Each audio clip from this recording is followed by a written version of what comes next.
How's it going, everybody? Welcome back to the channel. Today we're going to go over operators that did take a pretty huge hit in Shadow Legacy. A lot did because of this new operator. First of all, the new ping system also hurt a lot, but I'm just going to go over the main ones here, and at the end of the video I'm going to include a list of a few other operators that I think are definitely better off before this update, but they weren't affected too negatively, at least not enough for me to actually make a whole section of the video out for them. So we're going to get into number one, or rather the first nerf. This is not in an order. This isn't a top 5 or anything.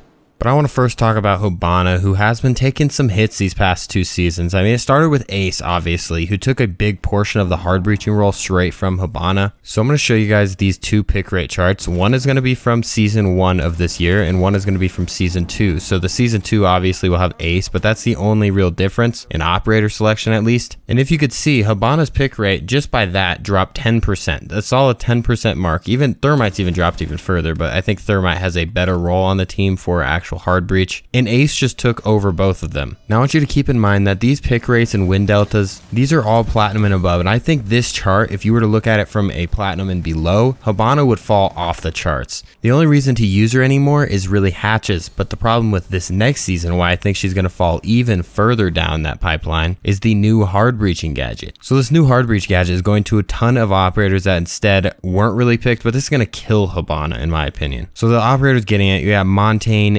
Ying, Fuse, Finca, Amaru, Nock, Capiteo, and Lion. So if my sole purpose for picking Habana, and I'm not taking into account that some people might pick her just because she has a pretty solid gun and has a 3-speed rating, but more importantly for the gadget, if I'm just picking him to get hatches, or her to get hatches, why would I pick her instead of just picking Fuse instead? Or any of these operators, I'm just using that as an example, because think about Fuse. I like this one in general. I think this is a nice buff for Fuse. As Fuse can go up, he can first of all cluster down, destroy gadgets, maybe even get a few kills, at least damage some opponents maybe. Then he could also get the hatch. Now that provides way more utility than Habana can ever provide with just her hard breach ability, and there's no reason to pick her for main walls because Thermite and Ace both are better for destroying actual reinforced walls, while Habana was always better at destroying hatches, but this new hard breach gadget completely changes the name of the game. And just to add the icing on the cake, she did temporarily lose her ACOG. Everyone kind of fought that idea because she was already nerfed so hard just by adding the hard breach gadget. So they ended up actually giving it back because of the community outrage, but still. So she has the 2.5x, which was nerfed down from a 3 to a 2.5, and she has the 1.5, which you can't really see anything out of because the 1.5, if you didn't know, the iron sights on the Type 89 are so high that it like covers up half of the 1.5x. So basically you're stuck with the same scopes you had minus 0.5 magnification if that matters to you. But overall, Habana just needs something to boost her pick rate up. I think we're going to see in this season. Now I could be wrong, but if they don't change anything and it's like how it is, I see that pick rate dropping drastically. So now I want to talk about one more attacker. This is going to be the last attacker that I talk about that gets nerfed, because I actually think these are the only 2 attackers that actually really got a substantial nerf come this next season, and that is going to be Thatcher. Thatcher's nerfs are very prevalent. You could just look at the patch notes and you see that his EMPs now don't destroy any gadgets. They instead just disable them for a set time, which is now 15 seconds instead of 10. Thatcher last season, it became to the point where you just basically pick a Thatcher every round. It does not matter what site you're attacking or anything. You just want to pick a Thatcher no matter what, because he can destroy gadgets and he can also be a hard breach support. But now with this EMP nerf, he's really only good for one reason and one reason only, and that's hard breach support. He lost that whole aspect of his game of disabling gadgets or destroying gadgets, I guess. And now, in my opinion, I think he's still just as good for hard breach support. He disables a bandit for 15 seconds. That should leave plenty of time to go up there with a Thermite and get the wall open, but it does not destroy the bandits. So if you're not quick enough, it's so easy to bandit trick if you aren't instantly Thermiting as you throw the EMP grenade. So it actually has to be more strategically timed now. There's nothing wrong with that, of course, but Thatcher definitely did receive a nerf nonetheless. He's still going to be a useful operator. I still think he's going to be used a lot, but I do think he's going to lose that over pick side, because right now, I mean, 50% pick rate, he's been that for 2 consecutive seasons. It definitely showed how powerful he is. We're probably going to see that come down to life, probably head in the 30 to 20% range would be my best guess. But yeah, that's it for attackers. And now I want to talk about a few defenders. Mainly, I want to talk about Doc. So Doc in Steel Wave Season 2, he was picked at 40%. And there's great reasoning for that. That is the 5th highest pick operator on defense. And I could say that with confidence. I see Doc a lot. And yeah, 40% makes a ton of sense. So Doc lost the ACOG. That's the big thing here with Doc. Now, of course, this could sort of change because they're still switching scopes around, but I don't see them giving him a 2x anytime soon. And he's stuck with a 1.5x. And that's tough because one reason, a huge reason a lot of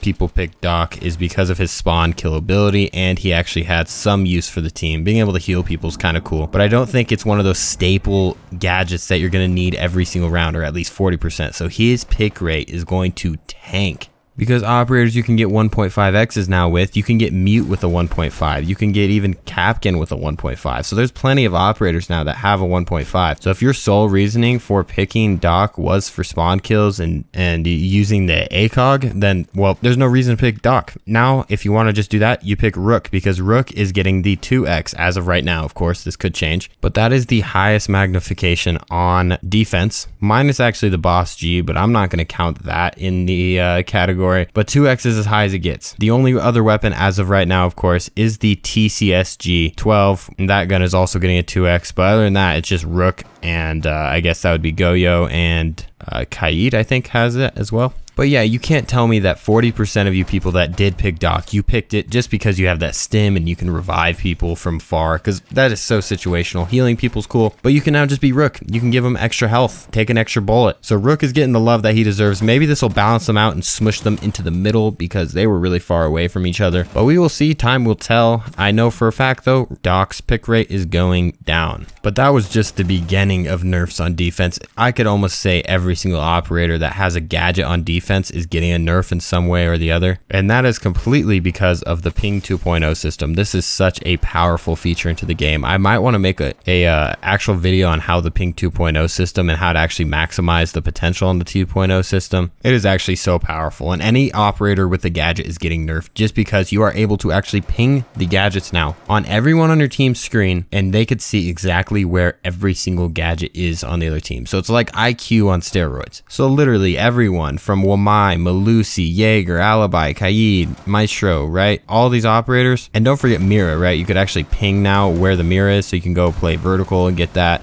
Zero is a great addition to the game with the 2.0 system where you can actually destroy these gadgets. So anything with a gadget is at stake. You're gonna be, I think Capkin, that's a pretty big nerf because now you could just ping where the Capkin traps are. But yeah, anyways, you might be thinking that why did they add this system if it's so powerful? Well, it's to make the game more balanced. Defenders are definitely at favor now in Steel Wave, but come next season, we might have a little shift where the attackers are winning more rounds than the defense. The defense has always won more rounds than the attackers throughout this whole history of this entire game. But now it's just so easy to be able to communicate with your team with attacking. So a lot of defenders are gonna be nerfed, and that's just the reality of it. They're not directly nerfed, so that's why I didn't really include them and give them their own section in the video, but they are indirectly nerfed by the ping 2.0. Anyways, I want to know who else you guys think got nerfed that I didn't include. I don't know. Some attackers you can say got nerfed that I didn't include here. Like, for example, if you are an ACOG player, you might say that a lot of these operators got nerfed because they lost their ACOG. Well, yeah, my core list there, I think Doc, Habana, and Thatcher are the most affected by this, but the list goes on and on and on if you really think about it. But those are my biggest nerfs, my biggest losers from this season. Anyways, for all you guys that asked, Shadow Legacy, I believe is going to be coming out sometimes between September 8th and the 16th. That would be my best guess. They don't give an actual release date because they got to fix all the test server crap before they can make it live. Because if they have a bunch of issues in the code, it's way easier to fix it when it's in the test server rather than if it's actually in the live server. But that's going to do it for this one. Let me know what you guys want to see and answer that poll on the community page. Just go to the channel, hit community, and answer the poll. I just want to see what you guys want to see out of the channel. Basically, it's just a good way for me to get a generalization of what everyone is kind of here for. But anyways, hopefully you enjoyed the video. Have a fantastic rest of your day. Peace out.